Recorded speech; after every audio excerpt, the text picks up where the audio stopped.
ठीक है, तो क्या है जी, बिल्ट इन फंक्शंस हैं और कुछ क्या है यूज़र डिफाइंड फंक्शन। ठीक है, अच्छा जी, अब ये हमारे पास दो तरह के बिल्ट इन के, तो हमें हमें मजबूरी है कि हमें उनके नाम याद करने पड़ेंगे कि अच्छा ये काम किससे होता है, ये काम किससे होता है। वो नाम याद करने के लिए हम PHP की वेबसाइट से देख लेंगे या बाकी वेबसाइट से कि भाई ये फंक्शन क्या काम करवाता है। ऐसे फंक्शंस हैं जो कि पहले से मौजूद हैं, जैसे कि हमने देखा इको का फंक्शन है, वो आउटपुट देता है। वार डंप का फंक्शन है, वो वेरिएबल की टाइप को डंप करवा देता है। डिफाइन का फंक्शन है, वो एक कांस्टेंट को क्रिएट कर देते हैं। अब ये जो फंक्शंस हैं ये हमने नहीं बनाए, ये पहले से बने हुए हैं। हमने सिर्फ क्या किया, हमने इनका नाम देखा है, जबकि हमारे पास इजाज़त ये है कि हम अपना फंक्शन जो है वो भी क्या करवा सकते हैं, बासानी क्रिएट करवा सकते हैं। ठीक है, फंक्शन बनाते हैं जी। फंक्शन के लिए मैं अपनी फाइल ओपन कर लेता हूँ।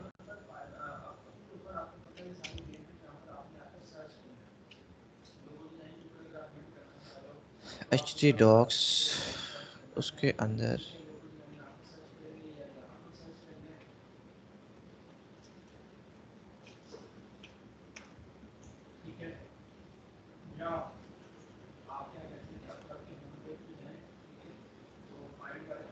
ठीक है, अच्छा ये हमारे पास क्या है जी, एक PHP की स्क्रिप्ट है।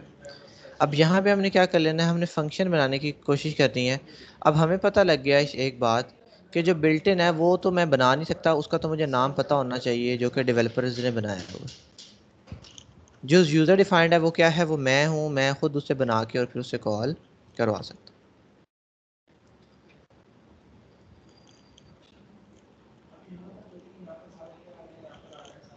अच्छा जी, हम क्या कर लेते हैं, हम इसे यहाँ पे आ जाते हैं, ओपन कर लेते हैं। हमारे पास क्या होता है, फंक्शन सेम वैसे ही है जैसे वहाँ पे बनता है। फंक्शन का कीवर्ड हमने क्या कर लेना है, यूज़। ठीक है, उसके बाद फंक्शन का क्या डाल देना है, नेम। ठीक है, इसके अंदर क्या आ जाएंगे, पैरामीटर्स।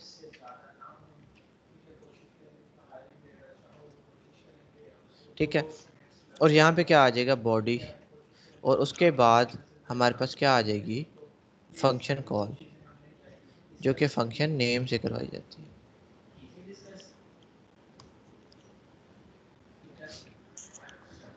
ठीक है, जो किससे करवाई जाएगी, फंक्शन नेम से। अब ये क्या है, ये इसका सिंटैक्स है जैसे जावास्क्रिप्ट का था, इसका भी बिल्कुल सेम है, वैसे ही कीवर्ड है, कोई चीज़ डिफरेंट नहीं है। तो हम क्या कर लेते हैं, एक फंक्शन बना लेते हैं माई फंक्शन के नाम से।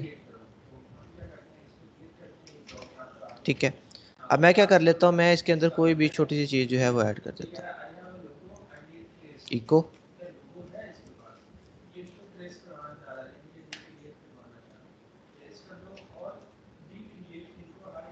जी मैंने क्या कर लिया, मैंने एक फंक्शन बना दिया हेलो वर्ल्ड। अब मैं जब इस चीज़ को रन करूंगा तो मेरे पास क्या आउटपुट आनी चाहिए। सर कोई आउटपुट नहीं आएगी क्योंकि हमने इसको भी कॉल नहीं किया। बिल्कुल ठीक है जी, कोई आउटपुट नहीं आनी चाहिए। क्यों, क्योंकि हमने अभी तक इसे कॉल नहीं किया, हमने सिर्फ फंक्शन क्रिएट किया है। ठीक है जी, हमारा जैम्प रनिंग है क्योंकि 2-3 दिन से मेरा जो लैपटॉप है वो ऑफ हुआ ही नहीं। अच्छा जी, लोकल होस्ट और B3 मॉर्निंग PHP। ठीक है, अच्छा local host B3 morning PHP को हम जब रन करते हैं, फर्स्ट को रन करते हैं तो ब्लैंक आ रहा है। ब्लैंक का रीज़न बिल्कुल ठीक बताया है कि हमारे पास किधर गया हमारा कोड। अच्छा अच्छा जी, अब क्या हो रहा है कि यहाँ पे हमारे पास ये चीज़ बनी हुई है बट ये कॉल नहीं हुई, इसे मुझे कॉल करवानी ज़रूरी है। मैंने आपको बताया था कि फ़ंक्शन की एग्जांपल वैसे ही है जैसे हमारे फंक्शन में या हमारे घरों में एक फुफ्फो का रोल होता है, वही फंक्शन का। ठीक है, कि जब तक उन्हें कॉल नहीं करोगे तो फिर तब तक वो एग्जीक्यूट भी नहीं होगी। ठीक है, तो ये एग्जांपल आप समझने के लिए जो है वो कर सकते हैं। ये देखिए, जैसे कॉल की गई है तो क्या हो गया है, चीज़ें जो है वो एग्जीक्यूट होने लग गई। ठीक है, अब ये हमारे पास क्या है, ये सिर्फ एक फंक्शन है। पैरामीटर्स इसके अंदर आ सकते हैं वैसे ही जैसे वहाँ पे आए थे। इसके अंदर हम क्या कर सकते हैं, वैल्यू को रिटर्न करवा सकते हैं, सारी बातें जो है वो उसी तरह से। ठीक है, अब क्या कर सकते हैं, हम यहाँ पे पैरामीटर भी पास करवा सकते हैं। मैं कह देता हूँ $x। ये देखिए यहाँ पे एरर आ रहा है, वो कहता है एक्सपेक्टेड 1 आर्ग्यूमेंट। एक एक्सपेक्टेड है बट मिल कितना रहा है, 0, कोई भी नहीं मिल रहा।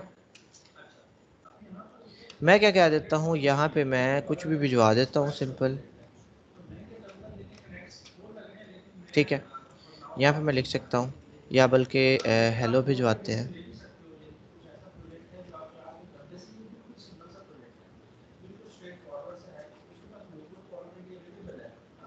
मैंने क्या काम किया, मैंने भिजवा दिया। मुझे बताएं कि आउटपुट क्या प्रिंट होगी यहाँ पे। Hello world. बिल्कुल, मैं रिफ्रेश करता हूँ तो हेलो वर्ल्ड ही प्रिंट होगी। बट अब काम करने का जो मेरा तरीका था वो डिफरेंट था, कि मैंने एक पैरामीटर लिया, मैंने यहाँ से एक वैल्यू वहाँ पास कर दी और उसको अपने पास क्या करवा लिया, सिंपल यूज़ कर लिया। क्या करवाया, यहाँ से मैंने एक चीज़ पास करवाई और वो चीज़ मैंने क्या कर ली, यहाँ पे देख ली, मेरे पास वही बिल्कुल ठीक आउटपुट आई। जब मैं उसे प्रिंट करवा सकता हूँ तो मैं यहाँ से कोई इंटीजर भेज के मल्टीप्लिकेशन नहीं करवा सकता, क्या मैं सब्ट्रैक्शन नहीं करवा सकता, डिवीजन नहीं करवा सकता। सब कुछ जो है वो क्या किया जा सकता है, करवाया जा सकता है फंक्शंस की हेल्प से। ठीक है, अच्छा जी। अब ये हमारे पास क्या थे, पैरामीटर्स थे। इसी तरह मैं क्या कह देता हूँ, $x और $y, और यहाँ पे कॉमा।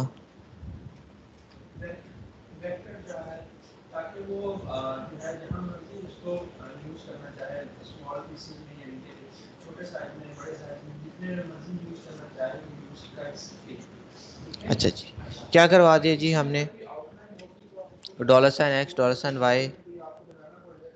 फिर हमारे पास क्या है, आउटपुट। फ़र्क नहीं पड़ा, हमने ये सेव कर लिया, फिर गए रिफ्रेश किया, कोई डिफरेंस। क्योंकि अगेन ये बात हमें पता है। कोई मुझे इसका ड्राई रन करके बताएगा कि कैसे ये फंक्शन एग्जीक्यूट हो रहा है। जी, ड्राई रन कौन करके बताएगा इसका, कि सर ऐसे ये फंक्शन जो है ना वो एग्जीक्यूट, जैसे लूप का होता है ड्राई रन, इनका भी होता है, बाकी सब प्रोग्राम्स का भी होता है, ताकि पता हो प्रोग्राम एग्जीक्यूट कैसे। जी, कौन करके बताएंगे।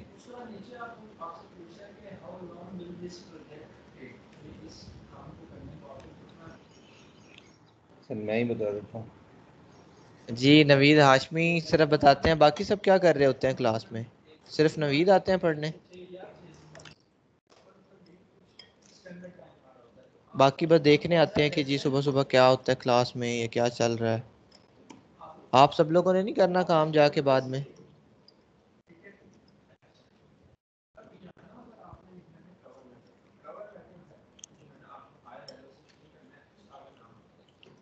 ये चीज़ें जो है ना, बाद में आपको बड़ा रिग्रेट होने वाला है।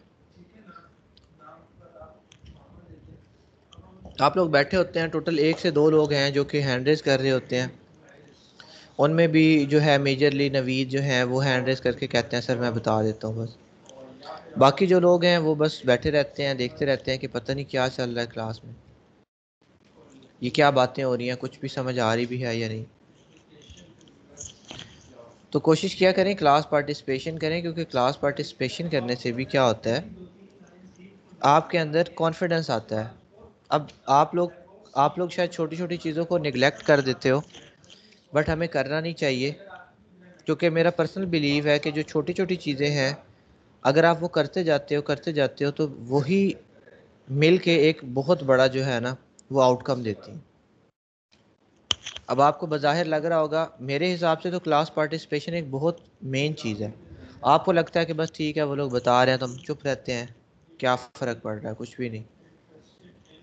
बट इस क्लास पार्टिसिपेशन से जो थोड़ी सी आपको इनक्रेजमेंट मिल रही है, थोड़ा सा आपको कॉन्फिडेंस मिल रहा है, वो करते करते आपको आगे ले जाए और आप कल को किसी के सामने प्रेजेंटेशन दे सकते हो।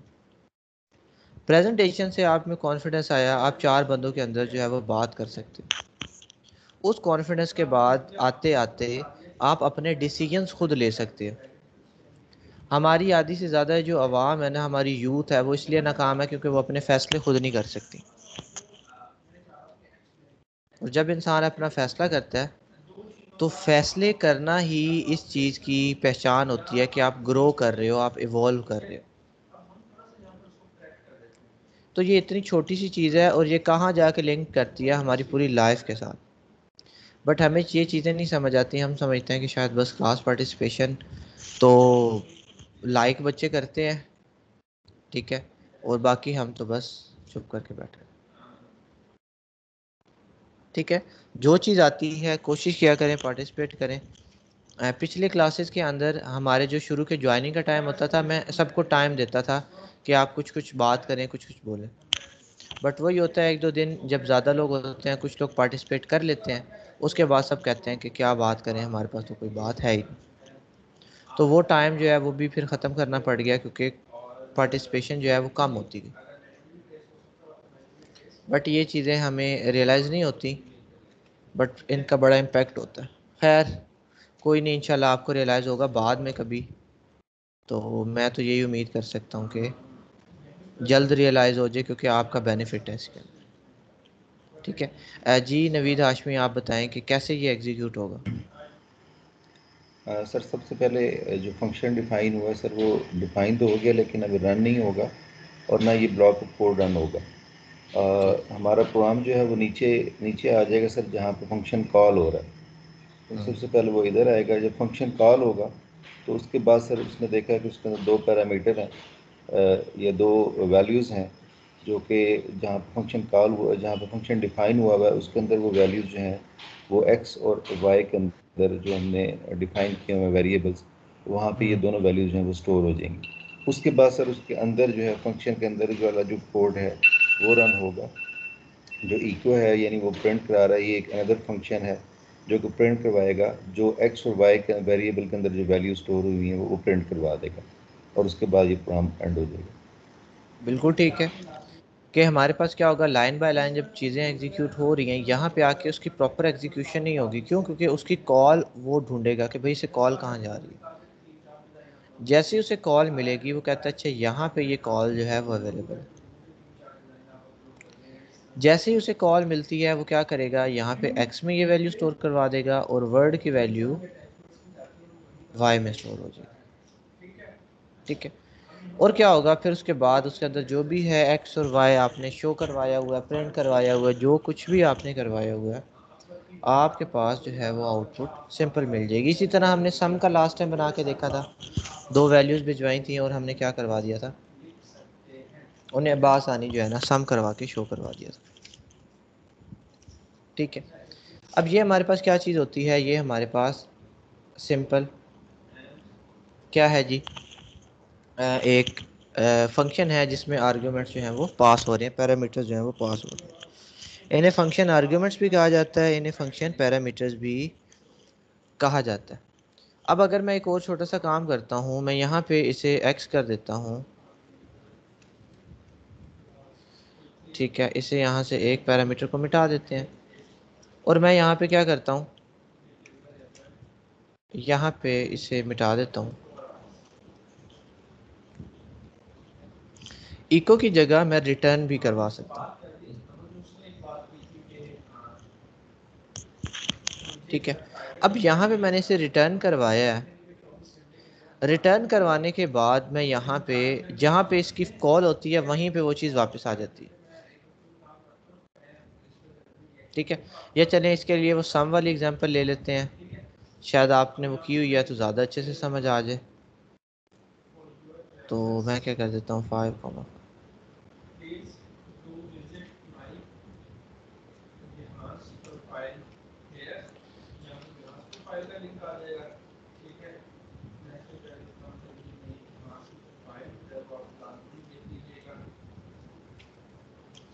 अच्छा जी,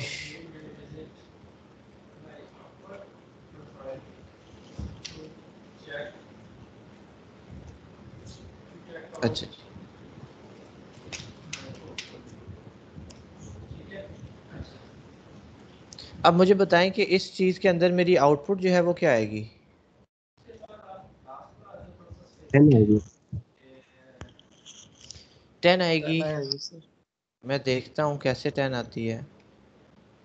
10 आ गई। मुझे इसका ड्राई रन कौन करके बताएगा? नवीद हाशमी से नहीं मैंने पूछना, इसके अलावा किसी से पूछना।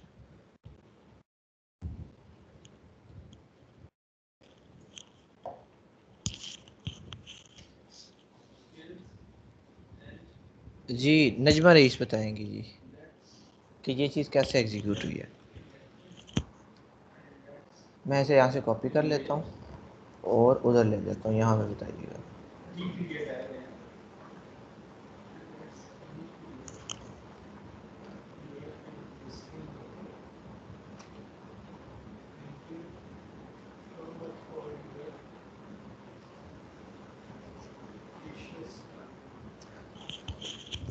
जी नजमा बताएं। सर सबसे पहले लाइन बाय लाइन जब एग्जीक्यूशन होगी तो सबसे पहले फंक्शन कॉल फंक्शन रीड होगा कौन सा फंक्शन है। उसके बाद फिर उसके ऊपर जैसे उसमें पेरीमीटर हमने पास किए हैं एक्स और वाई, तो नीचे देखेंगे कि एक्स और वाई की वैल्यू क्या है, मतलब उसके अंदर कौन सा ऑपरेशन अप्लाई किया गया है। तो सम का ऑपरेशन अप्लाई किया गया है। जैसे ही रिटर्न का ऑप्शन आएगा तो दोबारा से उसको रीड करेगा। नीचे जो हमने फंक्शंस की वैल्यू दी है 5 और 5, वो एक्स और वाई की जगह वो वैल्यूज पुट करेगा और उसके बाद उसका सम जो है वो शो करवा देगा। ये आपकी बात ठीक है, बट मुझे इस तरह से समझाएं कि कंट्रोल यहाँ से इधर जाएगा, फिर इधर से इधर जाएगा, फिर इधर, फिर सम वापस इधर आ रहा है और फिर प्रिंट हो रहा है।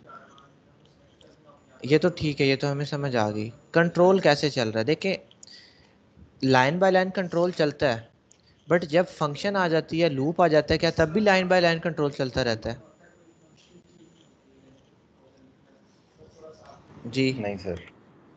सर उस लूप। केस में हमारे पास लाइन बाय लाइन नहीं चलता। जहाँ पे हमारे पास रिटर्न का ऑप्शन आ जाता है फंक्शन दोबारा से वापस अपने मेन की तरफ मूव कर जाता है। जैसे हम लोगों के पास रिटर्न का जैसे ही आएगा तो वो रिटर्न का मतलब फिर दोबारा से जाएगा सम पे और वहाँ पे उसका कंट्रोल आ जाएगा और उसमें एक्स और वाई की वैल्यूज पुट होंगी और फिर उसका जो है वो डिस्प्ले होगा रिजल्ट। जी ठीक है नजमा। अब देखिए इस केस में क्या होता है, ये सिनेरियो के अंदर किस तरह से चीज़ें परफॉर्म हो रही हैं कि जो लूप होती हैं, जो हमारे पास क्या होती हैं कि कंडीशनल चीज़ें होती हैं। कंडीशनल के अंदर भी अगर एक ब्लॉक स्किप करना है तो वो स्किप कर देता है। आपका कंट्रोल जो है वो यहाँ से पूरा एरिया को स्किप करता है, नीचे आ जाता है। लूप के अंदर क्या होता है, वो नीचे आता है, फिर ऊपर, फिर नीचे आता है, फिर ऊपर, फिर वो घूमता रहता है उस जगह पे कंट्रोल आपका। और फंक्शन के अंदर भी ये होता है कि जब फंक्शन कॉल पे आया, फिर फंक्शन पे गया, फिर वापस आया और उसके बाद आगे वो स्टार्ट करता है। ठीक है। कंट्रोल वैसे अगर सिंपल चीज़ें हैं तो वो तो सीधा सीधा एक करके चलता रहता है, बट इन चीज़ों के ऊपर आपका जो कंट्रोल होता है वो ऐसे मूव करता रहता है, जो कि कंपाइलर है, जो कि पार्सर है, आप उसे कह लो, जो कि उसे पार्स करता है, रीड करता है और फिर चीज़ों को एग्जीक्यूट करके दिखाता है।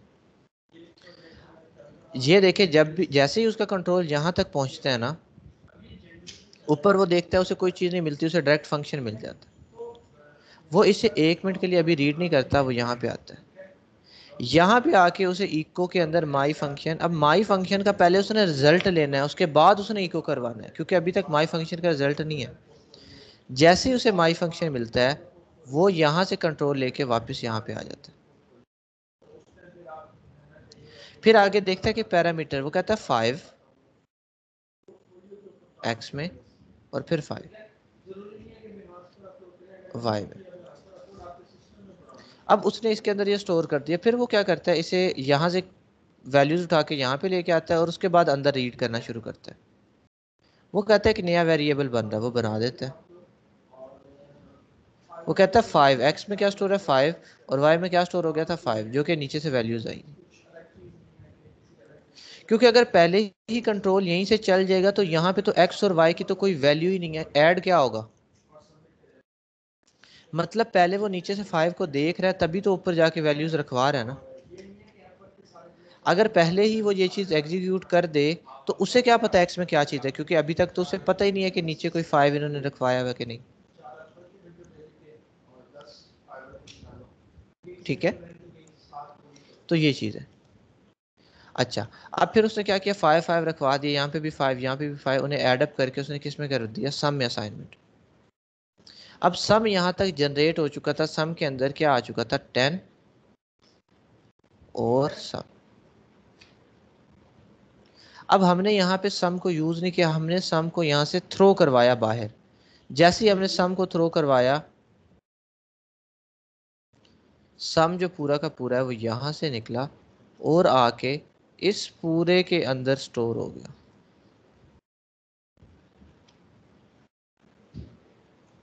अब इस सम में पड़ा हुआ था 10, फिर उसने देखा अच्छा साथ में इको भी है, ये काम अब हम बड़ा स्लो स्लो कर रहे हैं कि इधर जा रहा है इधर जा रहा है, उसने तो क्विकली कर लिया होगा। ठीक है, वो तो आया इधर से, जैसे गया वो इधर से घूम के वैल्यू वापस लेके आया और फौरन इको करवा दी और बात खत्म। कि जैसे ही हमने रिफ्रेश किया हमें रिजल्ट क्या मिल जाता है, 10। यहाँ पे फंक्शन के अंदर आ चुका है 10। अगर मैं इसे करना चाहूँ,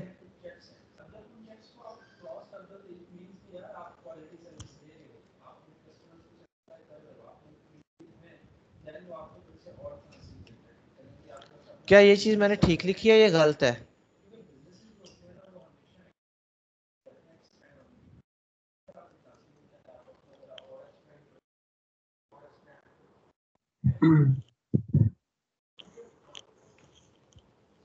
जी, क्या ये चीज ठीक है या गलत?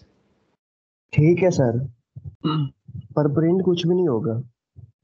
बिल्कुल ठीक है, बात हमने बिल्कुल ठीक लिखी है, बट प्रिंटिंग नहीं हमने करवाई, वो भी हमारी बात ठीक है। अगर हमने प्रिंटिंग नहीं करवानी तो हमारी कोई ज़रूरी थोड़ी है प्रिंटिंग यहीं पे हो जाए।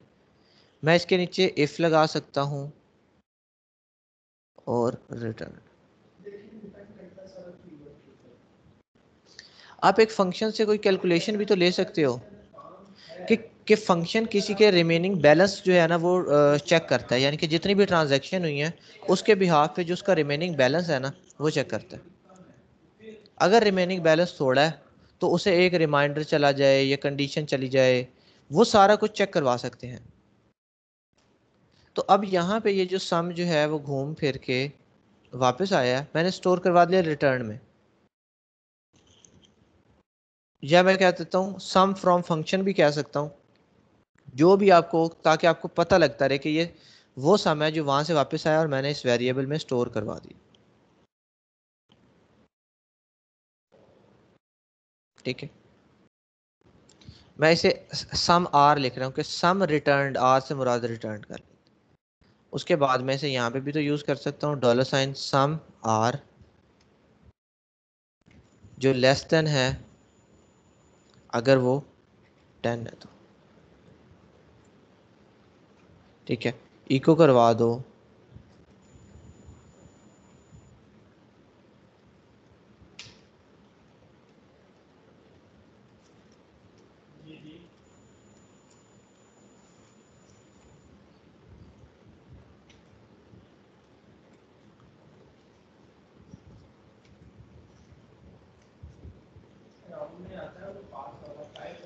क्या आ जाता है?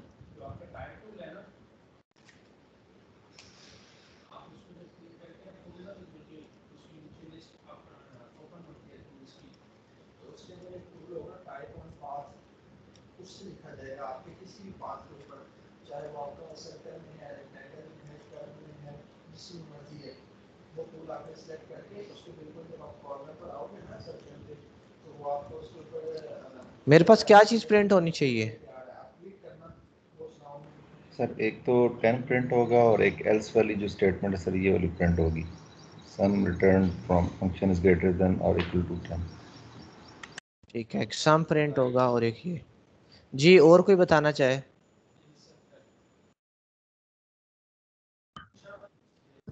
एल्स वाली स्टेटमेंट में जो हमारी कमांड लिखी है वो प्रिंट होगी और कुछ नहीं होगा। बिल्कुल ठीक है जी, और कोई बताना चाहे? जी सर, सिर्फ प्रिंट होगी। स्टेटमेंट जो भी वो प्रिंट होगी। हमारा बिल्कुल ठीक। सम जो है वो 10 आएगा और 10 को हमारी कंडीशन फुलफिल होगी। ठीक है, मैं यहाँ पे सिर्फ सम कहीं भी प्रिंट नहीं होगा, सिर्फ ये वाली एल्स वाली जो चीज़ है वो प्रिंट होगी। क्यों? क्योंकि सम को हमने कहीं इको नहीं करवाया। हमने उसे डायरेक्टली क्या किया, प्रोग्राम में यूज़ किया। देखिए, sum return from function is greater than और इक्वल टू 10। ठीक है, यहाँ से जो चीज़ रिटर्न हुई थी ना, उसे मैं यहाँ पे पहले डायरेक्ट इको करवाया था, मैंने इको नहीं करवाया, मैंने उसे किसी वेरिएबल को असाइन कर दिया, उस वेरिएबल को मैंने ये चीज़ करके ऐसे ऐसे यूज़ कर। ये सारी चीज़ हमने जावास्क्रिप्ट के अंदर भी की थी, बट हमारी जो है ना मेमोरी थोड़ी सी वीक है तो हम भूल गए हैं, बट ये हम वहाँ पे भी करके आए थे ये सारी बात। ठीक है, तो ये चीज़ क्या होती है हमारे पास कि हमारे पास जो चीज़ फंक्शन आ रही है, अगर फंक्शन सिर्फ चीज़ों को इको करवाने के लिए यूज़ होता तो फिर हमने इको तो नहीं करवाते रहना, हमने तो उससे कोई टेम्परेचर कैलकुलेशन करवा के फिर उस टेम्परेचर को आगे फीड करना है कि अगर टेम्परेचर कम है तो ये हो जाए, ज़्यादा है तो ये हो जाए, और अगर ज़्यादा भी है और इतना ज़्यादा है तो उसके हिसाब से फिर इस तरह से आए। अगर तो फंक्शन को सिर्फ इको करवाने के लिए यूज़ कर रहे होते या अलर्ट करवाने के लिए यूज़ कर रहे होते, फिर क्या फ़ायदा, सिर्फ चीज़ें देखनी थोड़ी हैं, चीज़ें तो करनी भी हैं, उनसे प्रैक्टिकली इस्तेमाल भी करना है। तो सिर्फ वहाँ पे नहीं होगा, इको हम सिर्फ इसलिए करवा रहे हैं ताकि हमें नज़र आ जाए, अगर नहीं भी करवाते तो आपको ऑपरेशन कोड देख के पता होना चाहिए कि ये हो रहा है। ज़रूरी नहीं है इको आपको बताए ये हो रहा है, आपको कोड देख के भी अंदाज़ा होना चाहिए कि हाँ इस तरह से ये चीज़ हो रही होगी। ठीक है, ये हमारे पास क्या चीज़ हो जाती है, ये हमारे पास आ जाती है रिटर्निंग, कि हम चीज़ें रिटर्न भी करवा सकते हैं। ठीक है,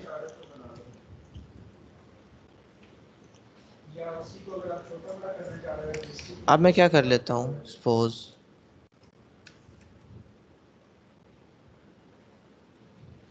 अब हमारे पास क्या होता है, एक और कॉन्सेप्ट होता है, मैं आपको बता देता हूँ। वैसे वो यानी कि शायद आप यूज़ ना ही करें कभी, बट ये है कि हमारे पास होता है कि हम पैरामीटर्स को दो तरीके से पास करवा सकते हैं।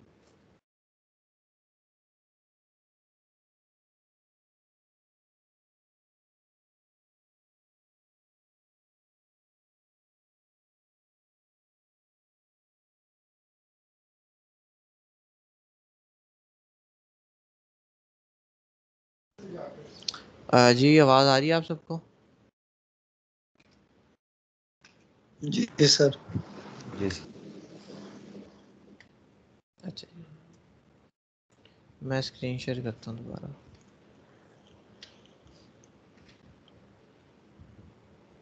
जी अच्छा, मैं ये क्या कह रहा था कि हमारे पास चीज़ों को ये पॉज करवाने के दो तरीके हैं। एक तो यहाँ पे हम जो वेरिएबल है, मैं यहाँ पे अगर मैं ऐसे लिखूँ माई फंक्शन और $जी, तो क्या ऐसा मैं काम करवा सकता हूँ अगर मैंने $जी यहाँ पे बनाया हुआ है?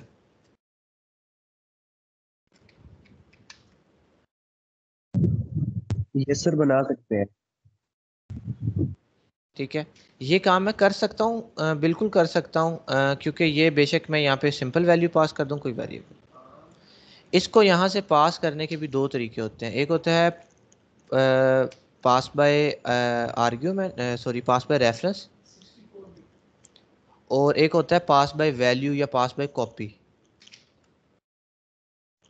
ठीक है, उसमें क्या होता है मैं आपको सिर्फ बता देता हूँ, अगर कहीं कभी ये लफ्ज़ इस्तेमाल हो जाए आपको पता हो, कि पास बाय रेफरेंस के अंदर आपकी ओरिजिनल वेरिएबल ही आगे ट्रांसफ़र हो जाता है, पास हो जाता है। और पास बाय वैल्यू या पास बाय कॉपी के अंदर क्या होता है, अब जैसे हम ये z पास करवाया है ना हमने, तो ये z का ओरिजिनल z आगे पास नहीं होगा, ऊपर पास नहीं होगा, इसकी सिर्फ एक कॉपी पास होगी। ठीक है, अच्छा, ये चीज़ आप हमें पता होनी चाहिए। मैं क्या कर लेता हूँ, मैं यहाँ पे भी नाम z रख लेता हूँ। अब मैं क्या करवा लेता हूँ, $,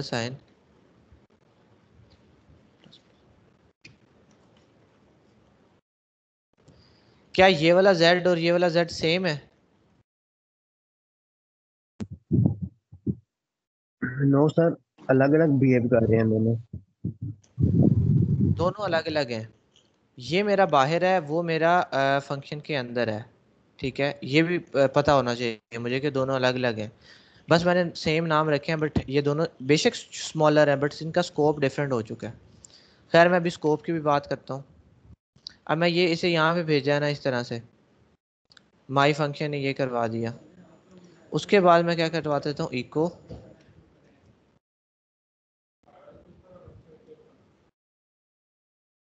मुझे बताएं क्या आउटपुट आनी चाहिए। 6 आएगी सर। सर 6। 6 आएगी, ठीक है जी। बाकी सर 6 आंसर आएगा। 6। ठीक है, हम जाते हैं यहाँ पे रिफ्रेश करते हैं। 6 तो आंसर आया ही नहीं है, 5 सर आया है। 5 ही, यस सर 5 ही आएगा क्योंकि उसका स्कोप ही नहीं है सर, वो वेरिएबल डिफरेंट है वो। एग्जैक्टली ये सर 5। जी मैं बताता हूँ क्यों 5 आया। ये 5 है, ये आपने यहाँ से पास करवाया, ये ऊपर गया, वहाँ पे स्टोर हुआ, इंक्रीमेंट हुआ। पहली चीज़ कि ये वहाँ पे इंक्रीमेंट होके इसी स्कोप के अंदर बात ख़त्म हो गई। मैंने अभी आपको बताया कि ये वाला Z और ये वाला Z दोनों अलग अलग हैं, आपस में एक दूसरे को जानते तक नहीं है। आपको लग रहा है बज़ाहिर कि ये एक दूसरे को जानते हैं, साथ साथ हैं, इन्हें पता भी नहीं है कि बाहर कोई Z का है। ये वाला जो Z है, ये वाला जो Z है और ये वाला जो Z है, ये बाहर वाले Z हैं, ये तीनों एक दूसरे को जानते हैं, ये एक ही Z है। ठीक है, बट ये Z जब यहाँ से पास होके एक दूसरे Z में स्टोर हो गया तो ये वाला Z कोई और है, ये वाला Z यहीं पे रुक गया। ये होती है पास बाय कॉपी, कि आपके इस 5 की एक कॉपी बनी, कॉपी बन के ऊपर ट्रांसफर हो गई, तभी भी तो वैल्यू अपडेट नहीं हुई। इसी के साथ अगर मैं एक सिंबल लगा देता हूं, अब इस इको की वैल्यू देखिएगा क्या हो जाती है। अब इसकी वैल्यू 6 हुई है। ठीक है, अब इसकी वैल्यू 6 हुई है, बट 6 होने की जो रीज़न है ना, वो ये है कि हमने पास बाय रेफरेंस इसे किया है। हमने इसकी मेमोरी लोकेशन पास किया, इसका प्रॉपर एड्रेस पास किया। हमने सिर्फ उसकी कॉपी बना के पास नहीं की। बट अगेन अभी भी ये $Z और ये $Z दोनों अलग अलग हैं, बट फ़र्क क्या हो रहा है कि ये अब हमने ओरिजिनल पास कर दी है। ठीक है, पास बाय कॉपी में क्या होता है, जैसे सिंपल आप आर्गुमेंट लिखते हो, आप कोई पैरामीटर पास करवाते हो ना बाहर से, वो अंदर जाके अंदर जो भी ऑपरेशन परफॉर्म करता है, बाहर उसकी वैल्यू चेंज नहीं होती, क्योंकि आपने उसकी एक कॉपी बना के भेज दी। हमारे सर थे सर आमिर ज़िया। सर आमिर ज़िया को कौन कौन जानता है? CS एंड IT डिपार्टमेंट में है, एग्ज़ाम कंट्रोलर भी है।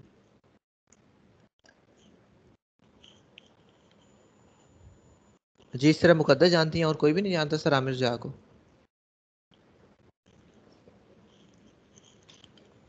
अच्छा, सर आमिर ज़िया, सर आमिर ज़िया ने हमें फर्स्ट सेकंड सेमेस्टर के अंदर C++ में ये कॉन्सेप्ट पढ़ाया था। मुझे आज तक उनकी एग्जांपल जो है वो याद है। ठीक है, कि पास बाय कॉपी और पास बाय रेफरेंस में क्या फ़र्क होता है।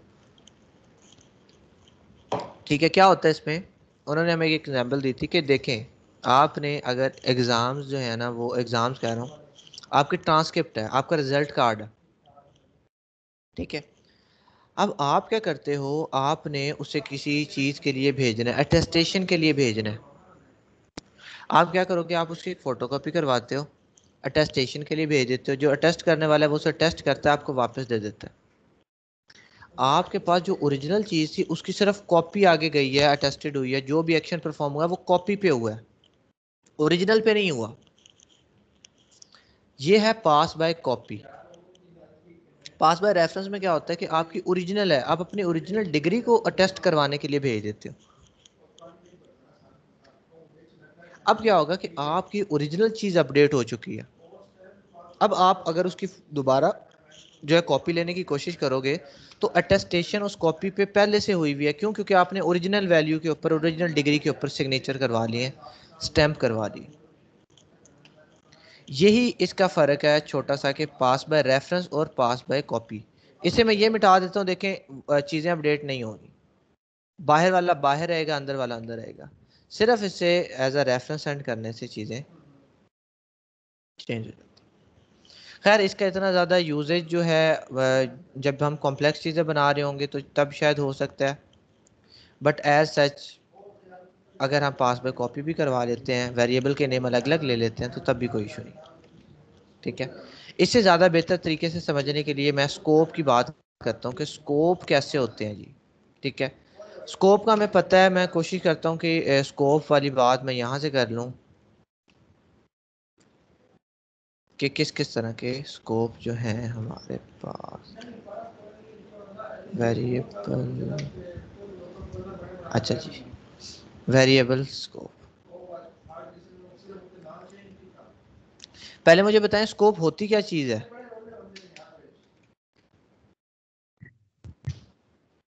सर बेसिकली वेरिएबल की डेक्लेरेशन होती है कि कहाँ, सॉरी, उसकी बाउंड्री होती है कि कहाँ तक हम उसको एक्सेस कर सकते हैं।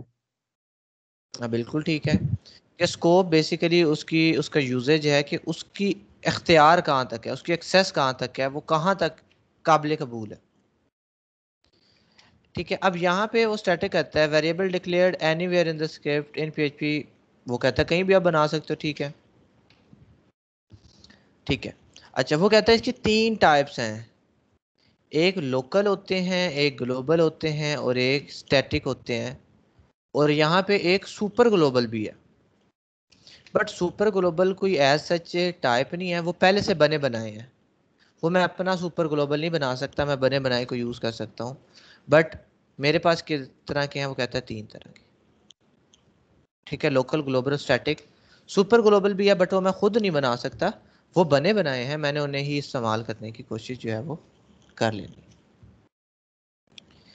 वो कहता है कि ग्लोबल एंड लोकल, ग्लोबल और लोकल का स्कोप देख लेते हैं कि a variable declare outside a function has a global scope and can be only access outside a function. कि अगर एक एक्स बना है फंक्शन के बाहर, वो कह रहा है इसका ग्लोबल स्कोप है। अगर इसे हम ये फंक्शन बना दिया, उसने फंक्शन का नाम लिख दिया माई टेस्ट, और इसके अंदर वो ले आया, वो कहता है using x inside this function will generate an error. अब हमारे पास क्या होता था, जावास्क्रिप्ट में ये कॉन्सेप्ट डिफरेंट है ग्लोबल वाला। अगर हम बाहर बनाते थे तो वो ऑटोमेटिकली फंक्शन के अंदर एक्सेसिबल होता था, ये कह रहा है कि फंक्शन के अंदर एक्सेसिबल नहीं होगा, बेशक ग्लोबल है। ये देखिए, using x inside this function will generate an error, उसने ये देखें यहाँ पे यूज किया हुआ। हाँ, टेस्ट के बाहर, इसकी बाउंड्री के बाहर, ये ब्रेस स्टार्ट, ये खत्म, इसके बाहर अगर यूज करोगे इको, ये रहा, फिर कहता है कि कुछ नहीं होगा, बट यहाँ पे क्या होगा, एरर आ जाएगा। मैं एक दफ़ा ये एग्जांपल अगर करता हूँ, वो क्या कह रहा है जी, सिंपल डॉलर साइन,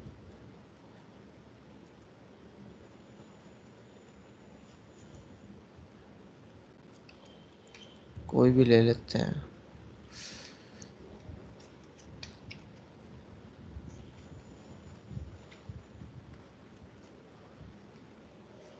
मुझे आगे जाने की ज़रूरत नहीं है, वो मुझे कहता है अनडिफाइंड, यहीं से पता लग जाता है कि जब वो यहीं से नहीं पहचान रहा तो वो प्रिंट क्या करवाएगा, करवाएगा ही नहीं।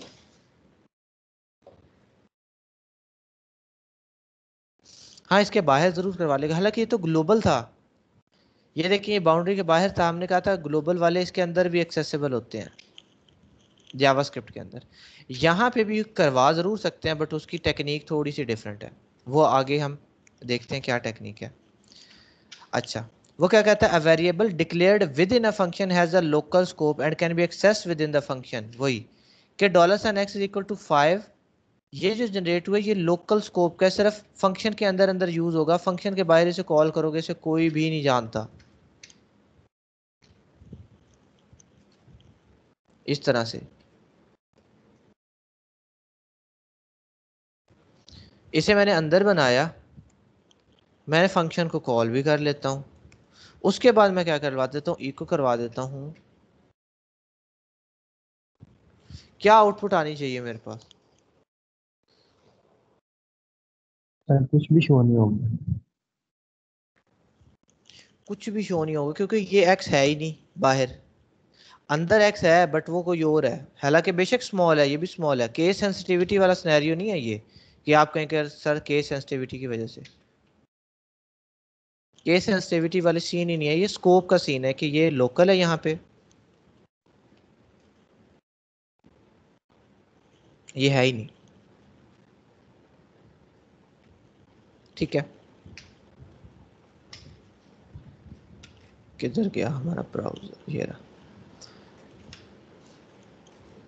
अच्छा, उसके बाद क्या लिखा है, you can have local variable with the same name in different function, कि डिफरेंट अगर मैं 4 फंक्शन बना रहा हूँ तो मैं एक्स अगर चारों में बनाऊंगा तो वो चारों अलग अलग एक्स हैं, वो एक दूसरे को बिल्कुल भी नहीं जानते, उन्हें नहीं पता एक्स पहले भी यूज हुआ है कि नहीं, क्योंकि उनकी बाउंड्री अलग है। ये उसी तरह से है ना कि आपके घर में अगर कोई बेबी जो है वो होता है तो आप उसका कोई भी नाम रख सकते हो, अगर पड़ोसियों के घर में है तो खैर है, आपके घर का जो, यानी कि आपके घर में सपोज हमजा है तो वो हमजा डिफरेंट है, ठीक है।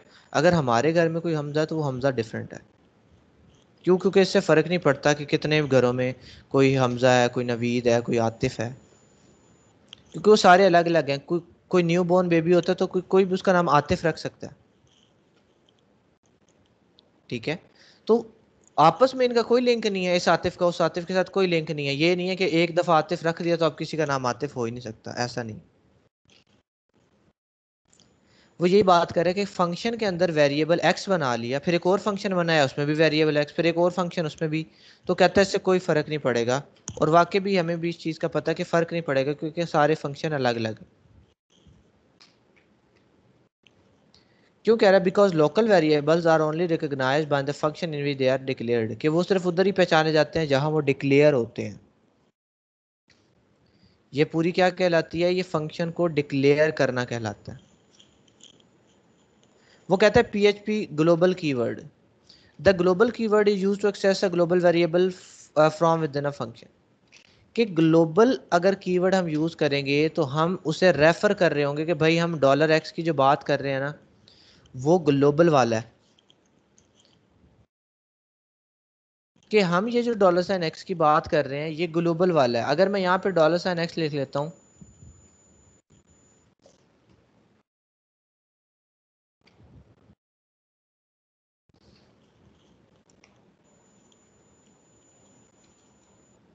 ठीक है, और यहाँ पे मैं इको करवाने की कोशिश करता हूँ $x, इस इको को मिटा देता हूँ।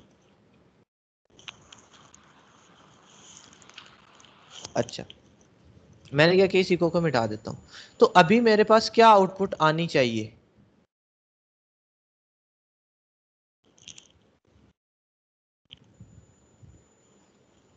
जी, क्या आउटपुट आनी चाहिए?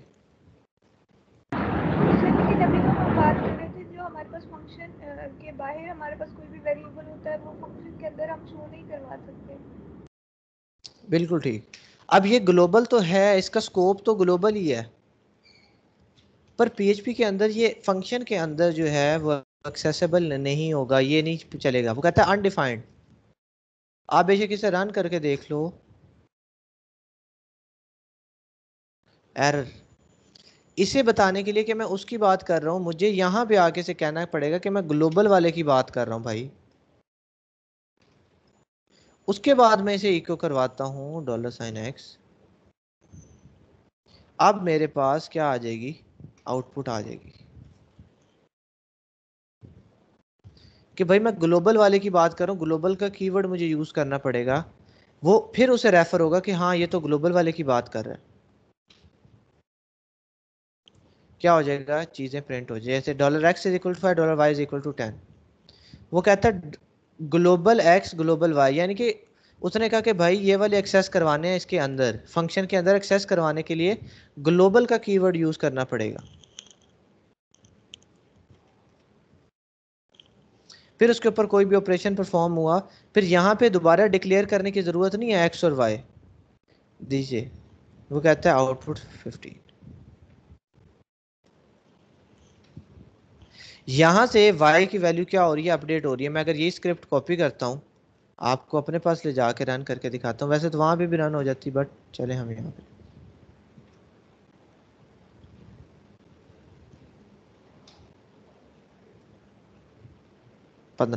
15 कैसे होगा ये देखें, एक्स और वाई दोनों ग्लोबल हैं ग्लोबल, बट फंक्शन के अंदर नहीं जा रहे ना, ये हमने देखा कि फंक्शन के अंदर नहीं यूज होते, ये भी है ये भी।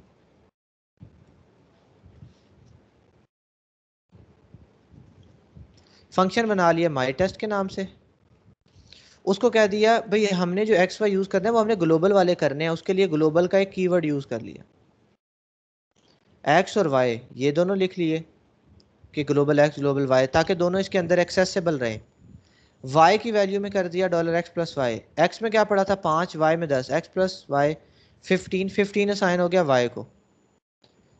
बाहर आ गए, बाहर आके वाई को जब प्रिंट करवाया तो कितना आया 15, वाकई 15 आया, क्योंकि अब फंक्शन जब जो हमारे पास ग्लोबल था वो जब अंदर चला गया तो उसने क्या करवा दिया, वैल्यूज जो है वो अपडेट करवा दी। ठीक है, ये हमारे पास था ग्लोबल का कीवर्ड जो कि यूज हम करेंगे। इसका एक ऑल्टरनेटिव तरीका भी होता है ग्लोबल वाला, एक सुपर ग्लोबल होता है। ये जो ग्लोबल है ना, अब देखें ये चीज़ आपको थोड़ी कंफ्यूजिंग लगे कि ग्लोबल वाला सुपर ग्लोबल होता है, ये हमारे पास क्या है, एक अरे होती है बेसिकली।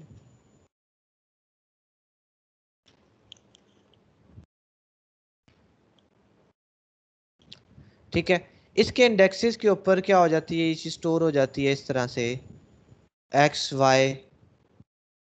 ये देखें ये एसोसिएटिव अरे है, बट आपको पता ही नहीं क्या काम हो रहा है। ये क्या करता है, इसकी जो अरे होती है एसोसिएटिव अरे बनती है, जो इसके नाम होते हैं ये यहाँ पे अपनी अरे के इंडेक्स के ऊपर स्टोर करवा लेती है। उसका जो नाम होता है उसे इंडेक्स का नाम वो वाला दे देती है और उसकी वैल्यू रखवा देती है।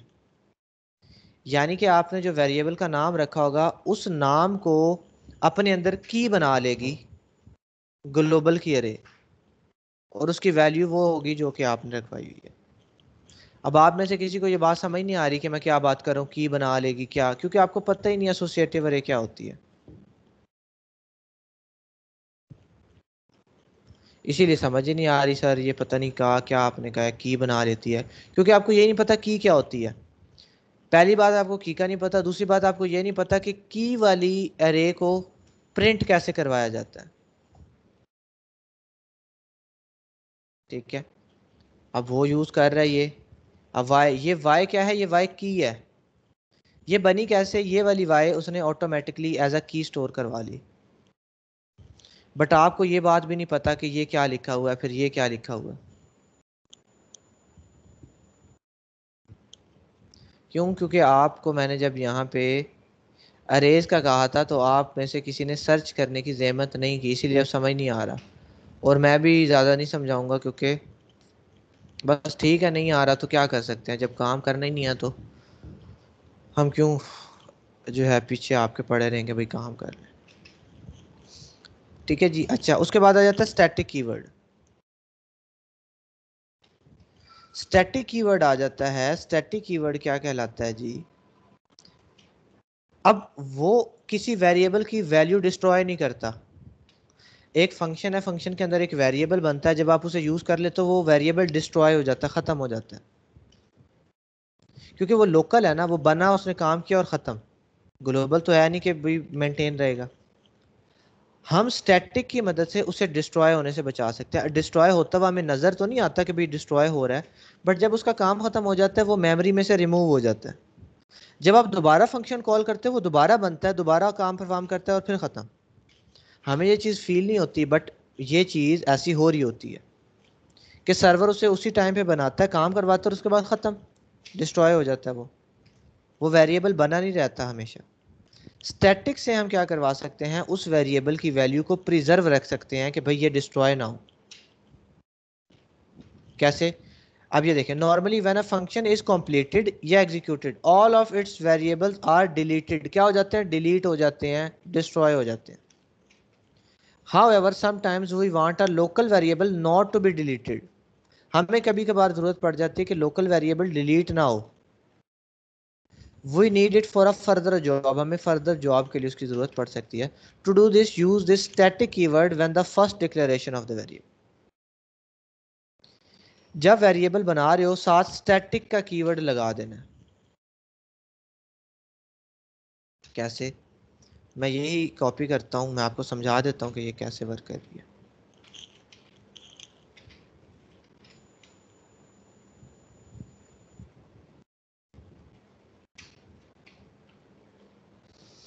फंक्शन बनाया, उसके अंदर ये लोकल वेरिएबल बनाया। लोकल वेरिएबल ये बना, इसके साथ सिर्फ स्टैटिक लिख दिया और इसे इको करवा दिया और एक्स प्लस प्लस करवा दिया, 3 चीज़ें लिख दी। जब पहली दफ़ा इसे कॉल होगी, कॉल जब यहाँ पे जाएगी, एक्स बनेगा 0, 0 प्रिंट होगा और आते आते 0 में 1 इंक्रीमेंट हो जाएगा। अगर तो ये वेरिएबल डिस्ट्रॉय हो जाता, अगर आप इसे स्टैटिक ना लिखो, पहले विदाउट स्टैटिक देखते हैं, ठीक है, ताकि फिर आपको स्टैटिक की समझ आए।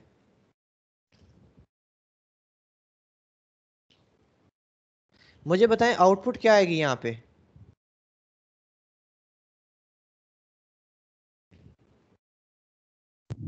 सर 0 0 आएगी 3 टाइम। 0 0 0। जी कोई और बताना चाहे कि सर ये आएगी? जी रिमशा नज़ीर।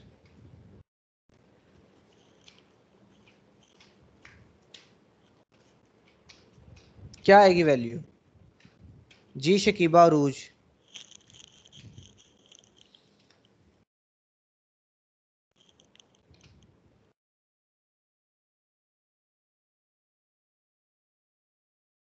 जी सर।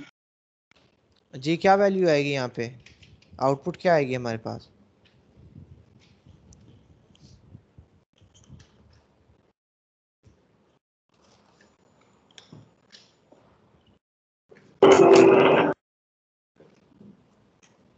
सर यहाँ पे कोई भी आउटपुट नहीं आएगी, या अगर 0 आएगी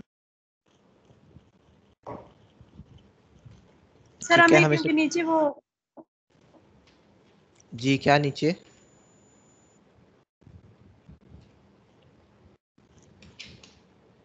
मैं इसे सेव करता हूँ, मैं देख लेता हूँ।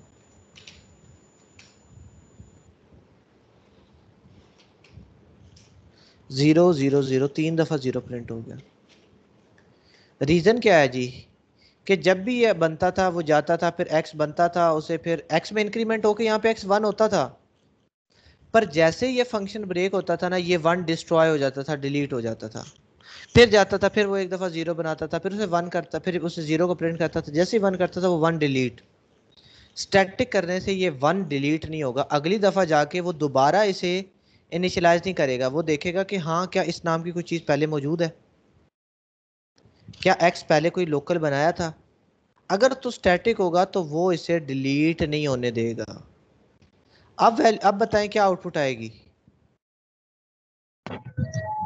सर पहले 0 आएंगी, फिर 1, फिर 2। बिल्कुल ठीक, मैं देखता हूँ जी।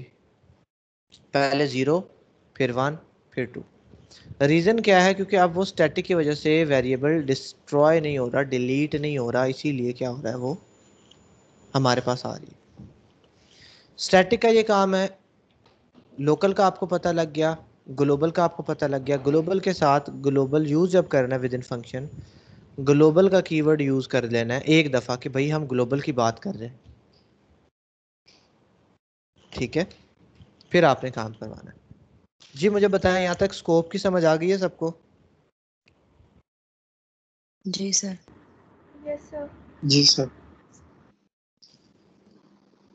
ठीक है, अच्छा जी।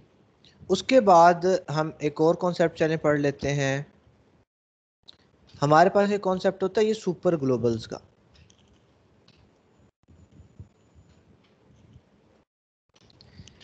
अब ऐसा करें, चलें मैं आपको बता रहा हूँ कि ये जो सारे सुपर ग्लोबल्स हैं ना, जैसे अभी पहले भी आपने एक देखी है अरे ग्लोबल्स के नाम से, ये सारे एसोसिएटिव अरे को यूज़ करेंगे। मैंने आपको कल कहा था कि एसोसिएटिव अरे आपने करके आनी है, करके आनी है, करके आनी है, बट आप लोग करके ही नहीं आए। क्या करेंगे, ये सारे जो सुपर ग्लोबल्स हैं इन्होंने एसोसिएटिव अरे बनाई हुई हैं पहले से। वो जो ग्लोबल्स वाला ऊपर आपने देखा है वो एक अरे बनी हुई है पहले से, उसकी जगह सेटल्ड है, उसके अंदर इंडेक्सेस खाली हैं, उस इंडेक्स के ऊपर सिर्फ उसने वैल्यू रखवानी है और उससे कोई नाम दे देना है, यानी कि नेम्ड इंडेक्स हो जाएगा, उसकी कोई की हो जाएगी। ये जो बाकी सुपर ग्लोबल्स हैं ये भी बने हुए हैं, और इनके बगैर आप फॉर्म हैंडल नहीं कर सकते, फॉर्म प्रोसेसिंग नहीं कर सकते इन सुपर ग्लोबल्स के बगैर। और सुपर ग्लोबल्स की आपको समझ नहीं आ सकती अगर आपको एसोसिएटिव अरे नहीं आती। फिर क्या किया जाए? मैंने तो नहीं करवानी एसोसिएटिव अरे कि क्या होती है।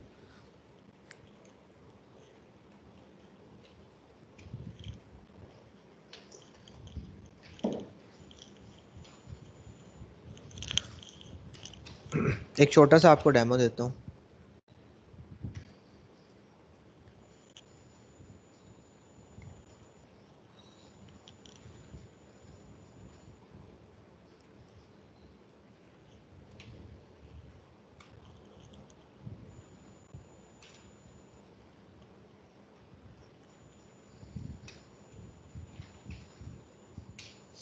अब ये क्या चीज है? ये एक अरे है,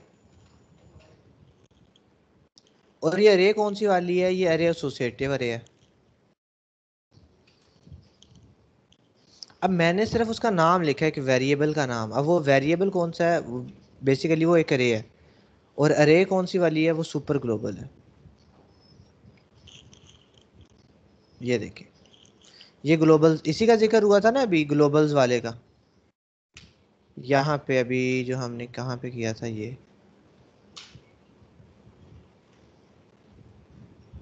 ग्लोबल्स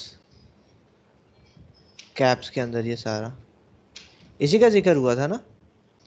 ये यहाँ पे भी ना लिखा हुआ क्योंकि ये एक सुपर ग्लोबल है, और सुपर ग्लोबल एक नहीं होते, ये काफ़ी ज़्यादा है, और ये सारी अरेज है, इनके अंदर इंफॉर्मेशन है काफ़ी।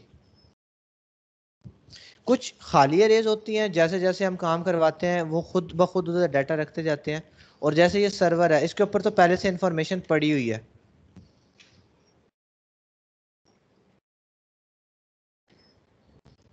इसके ऊपर क्या है? पहले से सारी इंफॉर्मेशन पड़ी हुई है। ये देखें,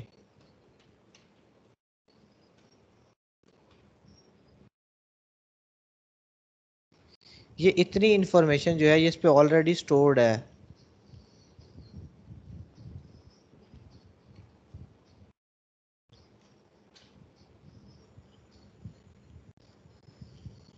और ये इंफॉर्मेशन की समझ हमें तब आएगी कि भाई ये आखिर है क्या, क्योंकि मैंने आपको दिखा दिया ये एक अरे है। यहाँ पे हमने इसकी की लिखनी है जिसकी हमें ज़रूरत है। आप लोग ऐसा करें कि एक दफ़ा फिर जाएं, इस एसोसिएटिव रे को कल करके आएँ, फिर हम सुपर ग्लोबल को देखेंगे कि कैसे होते हैं, क्योंकि विदाउट सुपर ग्लोबल आप फॉर्म को हैंडल नहीं करवा सकते। एक जगह से वैल्यू दूसरी जगह पास करवानी है, अगर वो वैल्यू ग्लोबल है ही नहीं, अगर वो एक्सेसिबल है ही नहीं, तो उसे कैसे एडिट करोगे? फॉर्म से एक वैल्यू पीएचपी में आएगी, अब पीएचपी में आने के बाद उसका स्कोप हो जाता है लोकल। लोकल स्कोप वाली चीज़ को तो आप इस्तेमाल ही नहीं कर सकते हर जगह। इवन ग्लोबल स्कोप वाली चीज़ को हम देख रहे हैं कि हमें ग्लोबल का कीवर्ड लगाना पड़ेगा। वो यहाँ पे आके ऑटोमेटिकली क्या हो जाएगी? एक एसोसिएटिव अरे में स्टोर हो जाएगी जो कि सुपर ग्लोबल है, जिसका स्कोप ग्लोबल से भी ऊपर वाला है, ताकि वो हर जगह इस्तेमाल हो जाए। इसीलिए एक दफ़ा फिर आपको टाइम दे रहा हूँ, एसोसिएटिव अरे जो है आप लोगों ने करके आनी है कल। एक दफ़ा कर आए, की क्या होती है, वैल्यू रखवाते कैसे हैं, एसोसिएटिव अरे की वैल्यू प्रिंट कैसे होती है, ए टू जी आप लोगों ने करके आनी है एसोसिएटिव अरे। उसके बाद सुपर ग्लोबल्स हम देखेंगे कि क्या होते हैं, और फिर उसके बाद देखेंगे कि कौन से सुपर ग्लोबल किस जगह पे इस्तेमाल होते हैं, और कैसे हम उनकी मदद से डाटा को हैंडल करते हैं, डाटा को प्रोसेस करवाते हैं।